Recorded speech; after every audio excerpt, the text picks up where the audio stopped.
We meet at a very dangerous moment in our history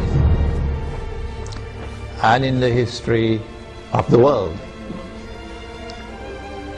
to address you on the subject of implications of a Zionist Israeli attack on Iran, which now appears to be not only fairly certain, but also just around the corner. We say that Israel wants to attack Iran because Israel ultimately wants to rule the world. Because the Zionists want to rule the world. Because the Judeo-Christian Zionist European Alliance wants to deliver to the state of Israel the status of ruling state in the world. That's why we believe all these wars are taking place. And so this is why they want to attack Iran. You have the right to wage war against the people unjustly.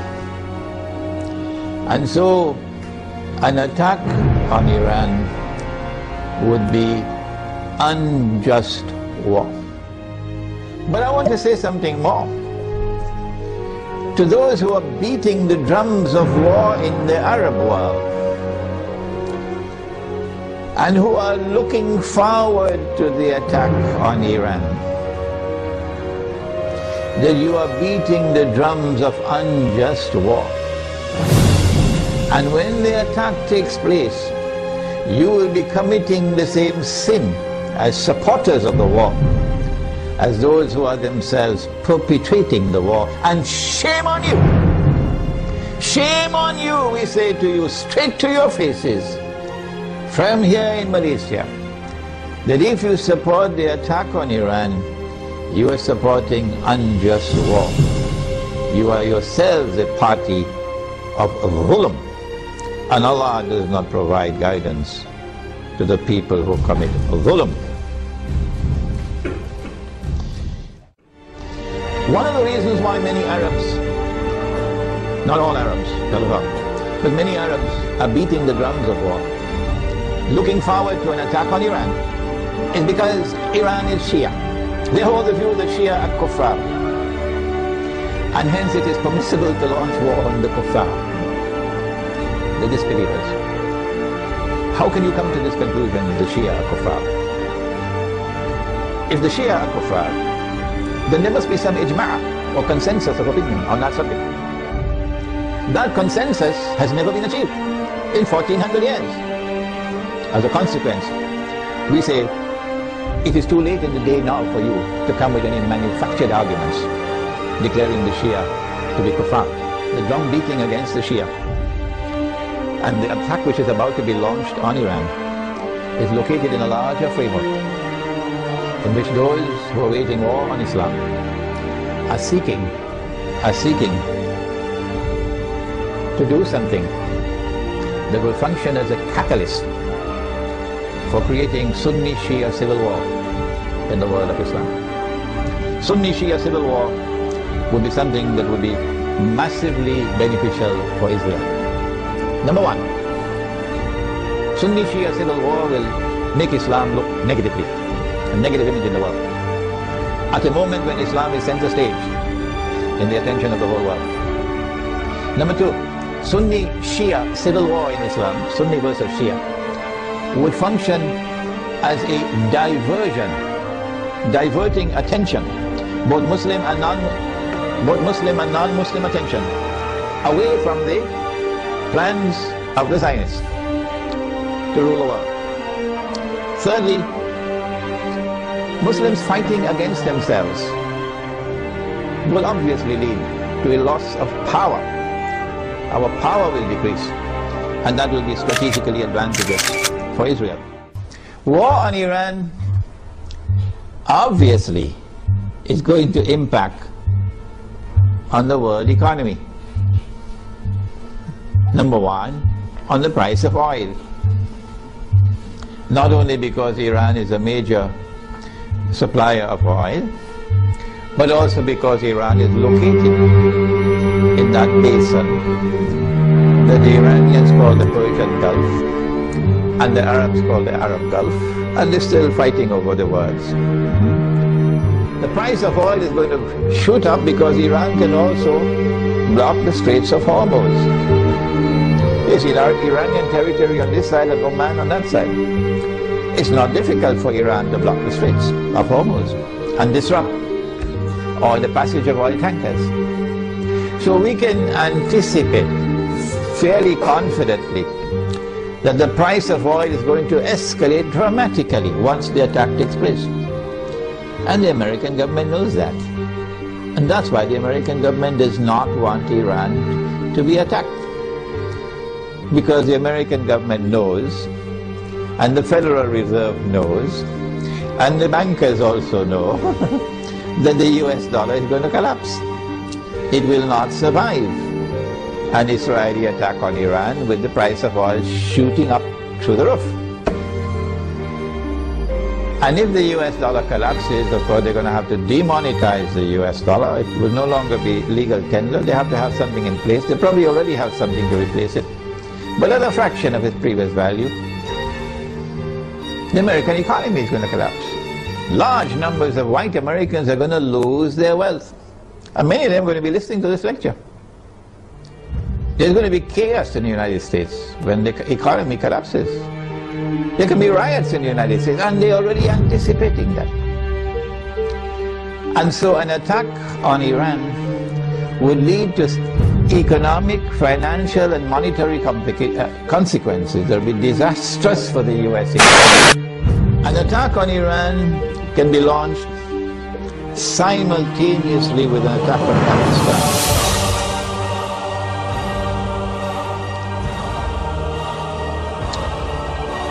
The purpose would be to eliminate Pakistan from the nuclear club.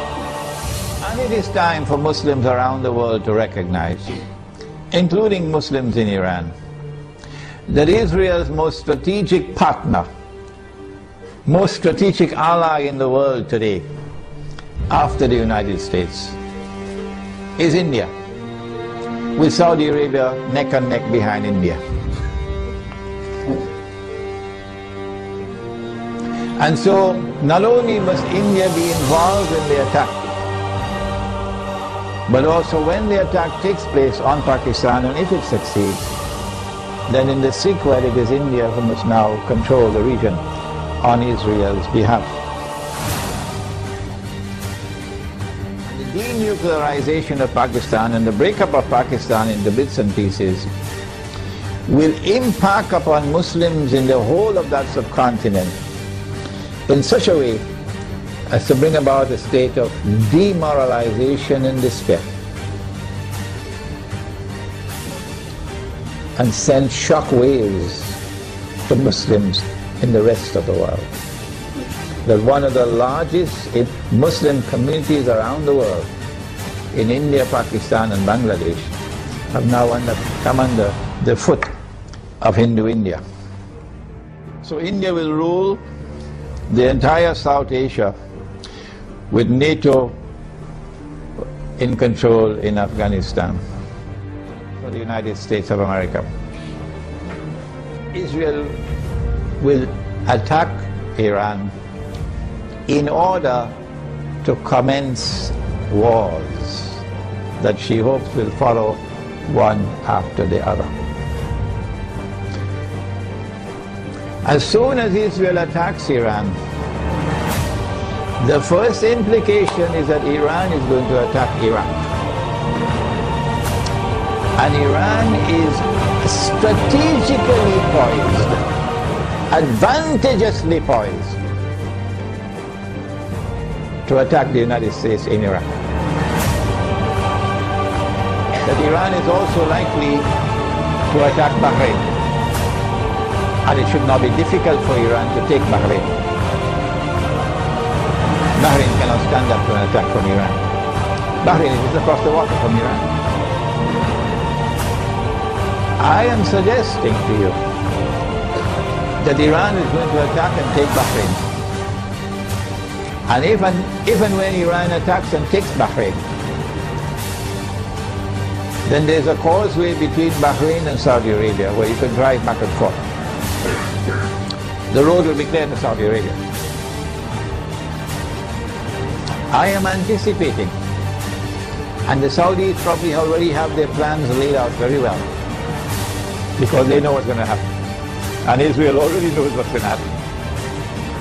That they're then going to turn to the United States to invoke whatever secret agreements they have of defense. That the United States has to intervene in Saudi Arabia to protect Saudi Arabia from an attack from Iran. I think the Zionists in the US Congress will ensure, even though the US armed forces would not want to go in there, even though the Barak administration would not want to go into Saudi Arabia, the Zionists in the US Congress will ensure that American forces will have to enter into Saudi Arabia to face Iran. They're setting a trap for the United States, so that the United States is going to be led to a situation where it's going to be facing defeat. I think that for Russia and for China, an Israeli attack on Iran, particularly if it involves the use of nuclear weapons,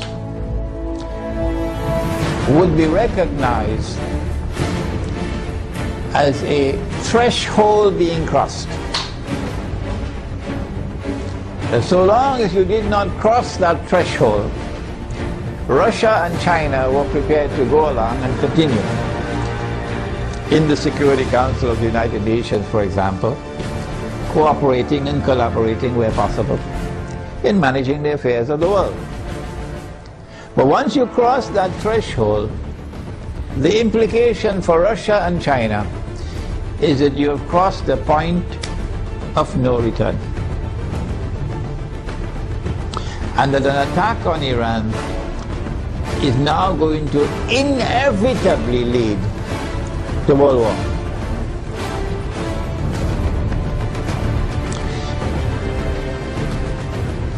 That after Iran and after Pakistan and after the Arabs, the Zionists are going to turn on China and Russia to make sure that China and Russia also bend down their knees and accept Israel, so that Israel can become the ruling state in the world.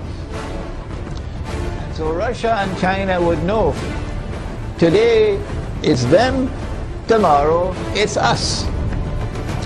And they're not going to wait until tomorrow to recognize that. The minute Iran is attacked, they will recognize that the threshold has been crossed and that we are now moving inevitably towards nuclear war. Russia and China acted strangely on Libya. You remember? When the vote came to the Security Council, they abstained, knowing full well that if they abstain, the resolution will be carried. And that is the end of Gaddafi and end of the Libyan government. Why did they do that? I felt that perhaps they knew what the plan was. And they wanted to let the Western world, NATO, to sink deeper and deeper into a quagmire, you know, like shifting sands, you can't get up. So eventually they will end up in the graveyard, and only then will Russia and China attack them. How are Russia and China responding to Syria at the moment? How will Russia and China respond to an attack on Iran and on Pakistan?